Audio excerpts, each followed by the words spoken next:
Assalamualaikum warahmatullahi wabarakatuh. Di sini saya akan lebih membahas kembali ataupun melanjutkan dari video kemarin mengenai coronavirus atau COVID-19.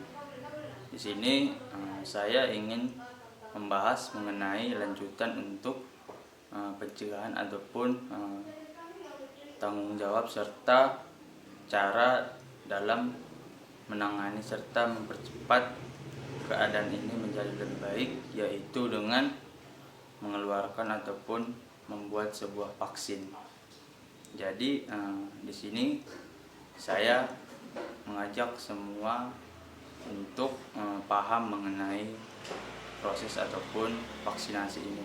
Jadi bahwa yang kita tahu ataupun yang tersebar di benak kita di masyarakat, bahwa vaksinasi ini ataupun vaksin adalah cara untuk memutus mata rantai COVID-19 dengan cepat, yaitu ketika seseorang sudah disuntikan ataupun divaksin, maka kemungkinan besar ataupun seseorang yang telah disuntik itu tidak akan terpapar ataupun terkena virus COVID-19 lagi, karena di dalam vaksin ini sudah diuji ataupun sudah dibuat sebuah obat untuk menangkal ataupun menangkis sebuah virus mengenai COVID-19.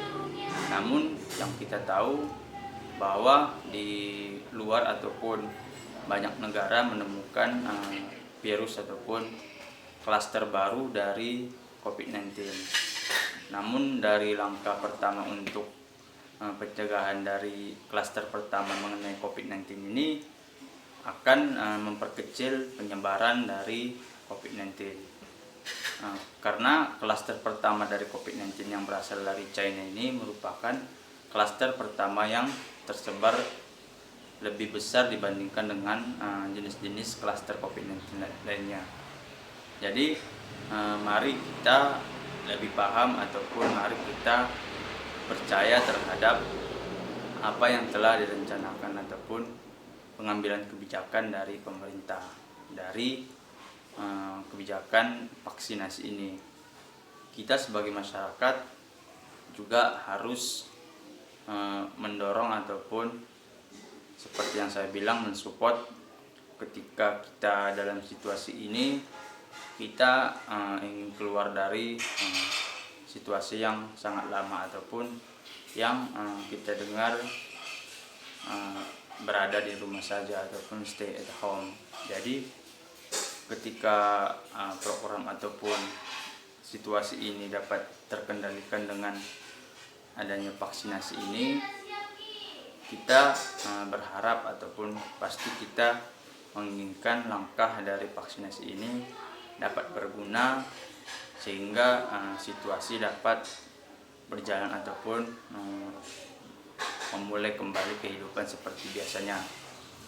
Jadi langkah dari pemerintah yang kita tahu ataupun yang kita lihat di berita bahwa vaksinasi pertama itu diperuntukkan untuk orang-orang medis ataupun orang-orang yang menangani mengenai kesehatan, karena mereka merupakan orang-orang yang berada di titik terdepan untuk menyelesaikan ataupun merupakan salah satu orang yang bertanggung jawab pertama dalam penanganan COVID-19, karena mereka merupakan sebuah profesi ataupun keahlian mereka.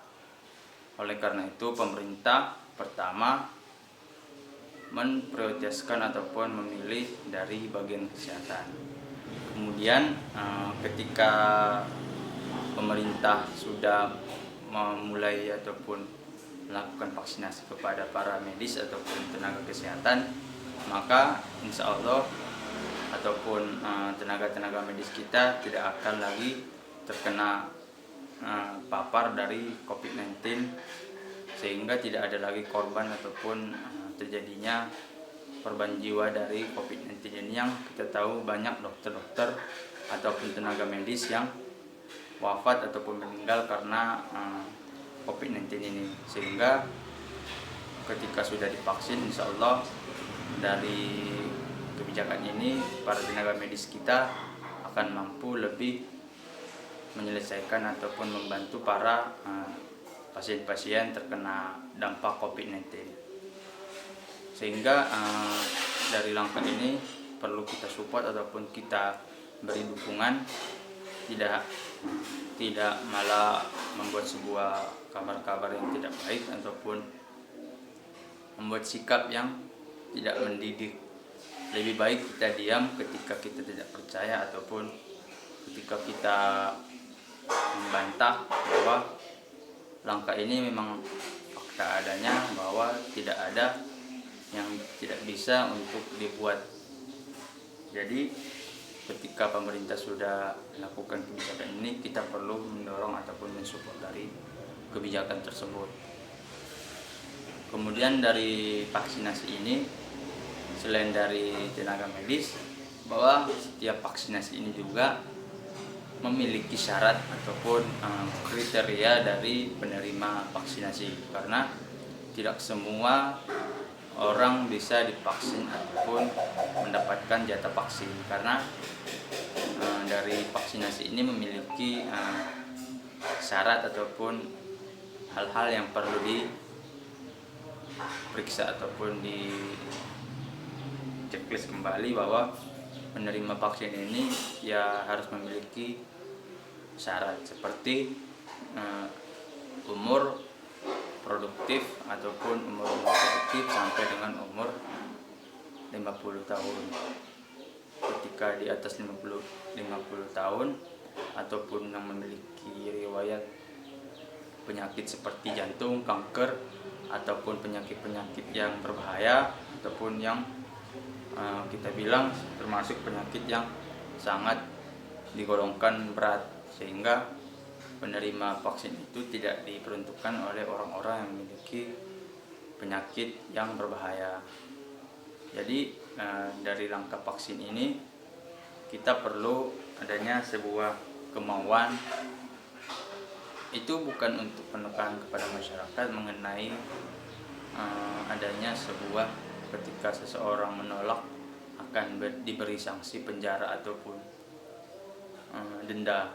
Karena kan kita tahu bahwa ketika seseorang itu tidak mau vaksin, ya mungkin yang di sekitarnya sudah divaksin, namun dia tidak divaksin, mungkin saja dia terkena klaster baru. Kemudian kan dari klaster baru ini yang kita terima vaksin bukan dari klaster tersebut. Jadi mungkin dari seseorang yang tidak divaksin akan mengalami kembali penyebaran dari COVID-19 klaster baru. Jadi kita perlu adanya kesadaran bahwa kita perlu tidak memikirkan diri sendiri ataupun abai terhadap hal-hal yang bersifat umum. Jadi di sini sifat ataupun kepentingan umumnya sangat besar. Tidak hanya memikirkan diri sendiri, tapi untuk semua golongan ataupun lapisan masyarakat.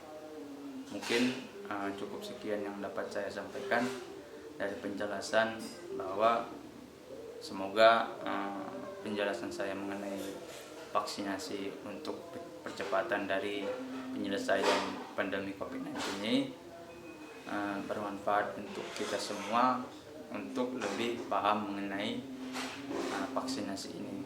Semoga semua yang mendengarkan ini dapat memiliki pemikiran yang baik terhadap kebijakan dari pemerintah untuk dapat menerima dari vaksinasi ini. Mungkin sekian. Apabila ada kekurangan atau kesalahan kata, saya mohon maaf. Wabillahi taufiq wal hidayah. Wassalamualaikum warahmatullahi wabarakatuh.